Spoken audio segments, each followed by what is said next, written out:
से कहते हैं राजा हम बहुत कमजोर हो गए हैं और हमसे ये घड़ा नहीं उठ रहा है। आप इस घड़े को उठवा दो।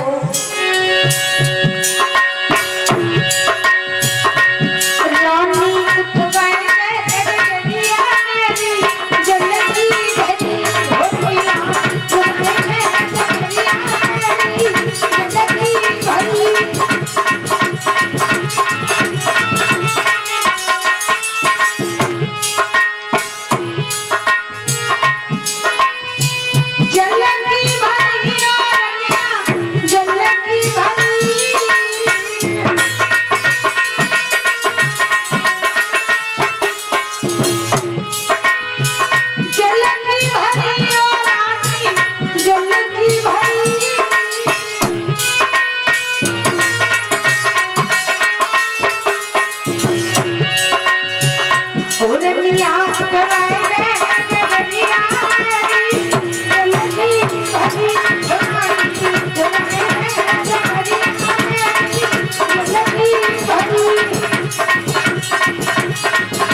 महाराज इधर रानी तारा से कहा कि प्यारी इस घड़े को उठवा दो।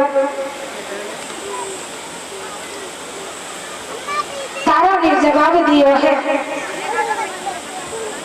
कि प्रिया आप मेहतर का पानी भरते हो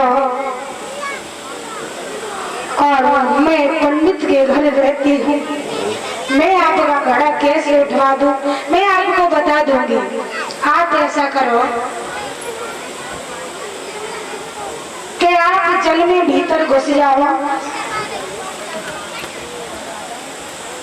जब आप जल में भीतर घुस जाओ तो घड़ा ऊंचा हो जाएगा, आप थोड़े नीचे हो जाओगे, घड़ा सहज में उठ जाएगा। महाराज हरिश्चंद्र ने वैसा ही किया। घड़ा उठाया, उठ तो गया, सर पे तो रख गया।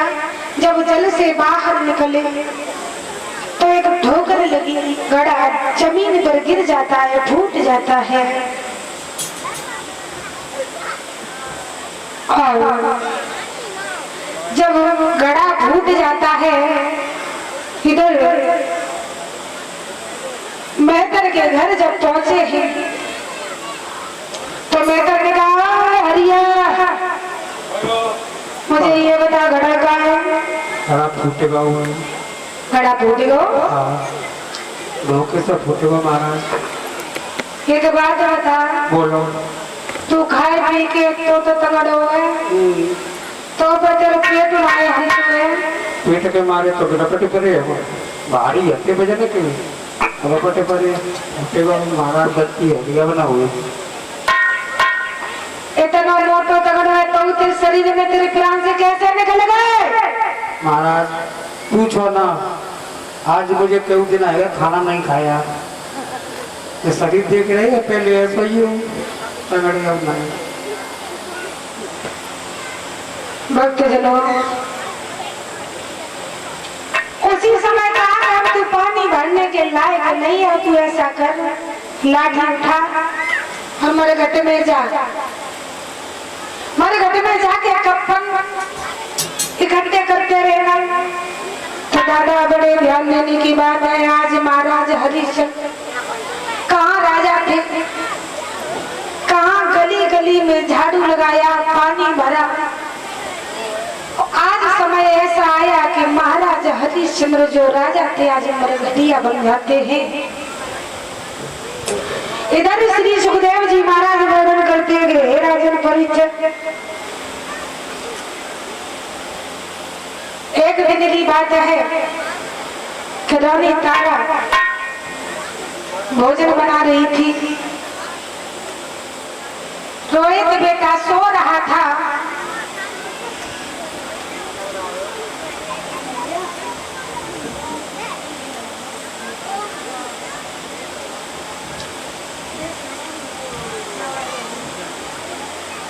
रोहित बेटा सो रहा था। रानी भोजन बना रही थी, तब तक पंडित जी आए और बोले, लड़की ये बता तेरा बेटा कहाँ है? बेटा हाँ खेलने कर गया है। क्या? खेल लो बच्चा है। कहाँ गया खेलने? है कहाँ गया? बुलाए ने बुला के लेके आओ। चलो जाएगा आए वो। महाराज पंडित जी ने कहा कि रानी लड़की तू ये बता पहले तेरा बेटा कहाँ है?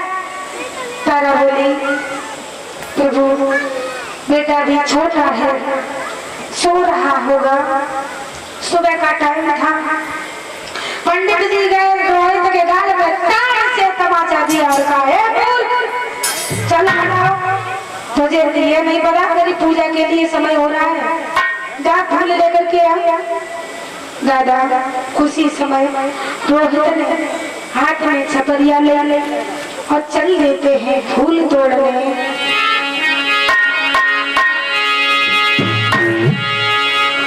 अरे पूजा के फूल तोड़ने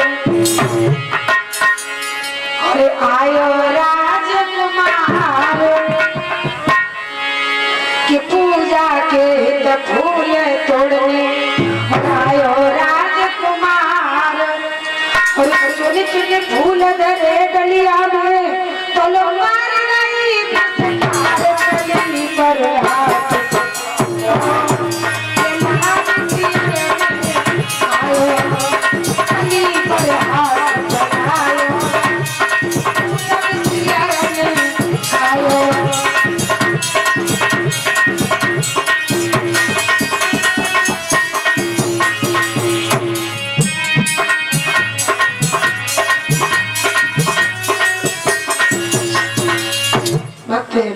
इधर जैसे ही रोहित ने फूल पर हाथ चलाया तो विश्वामित्र ने उसी समय सर्प का भेष धारण किया और रोहित की उंगली में काट लिया। जब काट लिया तो रोहित मूर्छा खाके वहीं पर उसी जगह गिर पड़ा। जब रोहित गिर जाता है इधर विश्वामित्र ने काशी में आकर की आवाज लगा दी कि अरे काशी के लोगों गजब हुआ, किसी का भूत बाग में मरा पड़ा है जिसे सर्प ने खा लिया है। जैसे ही मैया ने ये शब्द सुने हाथ से रोटी छूट गई, आंखों में आंसू आ गए, दौड़ करके उनके पास में पहुंची, कहा कि प्रभु मेरा बेटा बाग में गया था,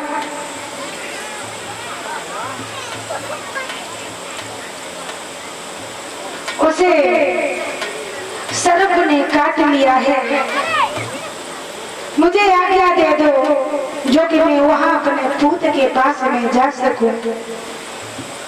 पंडित जी बोले, कल लड़की क्या पागल हो गई है? पहले भोजन बना, जब भोजन बन जाए तेरे ठाकुर जी को भोग लगाना, उसके बाद में जाना। महाराज इधर रानी तारा भोजन बनाती जा रही है, रोती जा रही है। ठाकुर जी को भोग लगाया, फिर पहुंची कि प्रभु अब मैं जा सकती हूँ। भला जिसका बेटा मरा पड़ा हो उस मैया को चैन कैसे पड़ेगा? जब ये बात सुनेगी कि मेरे पूत को किसी ने खा लिया, मेरे पूत की मृत्यु हो गई, तो उस मैया को चैन कैसे पड़ेगा? तो महाराज आज पंडित जी बोले, लड़की तेरा बेटा ना हुआ, घर की भाभी हो गई, जा चली जा। तो दादा इधर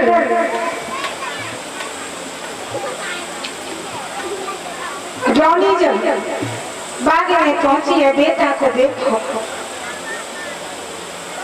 तो एकदम छाती से लगा लियो, मुंह का बार बार चुम्बन कर रही है, रोती जा रही है, बिलखती है और कहती कैसी है। के बेटा बारे सुकुमारे मोसे मैया कह बोल कन्हैया बारे सुकुमारे मोसे मैया कह बोल लाला।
और इसी बीच में 51 रुपए,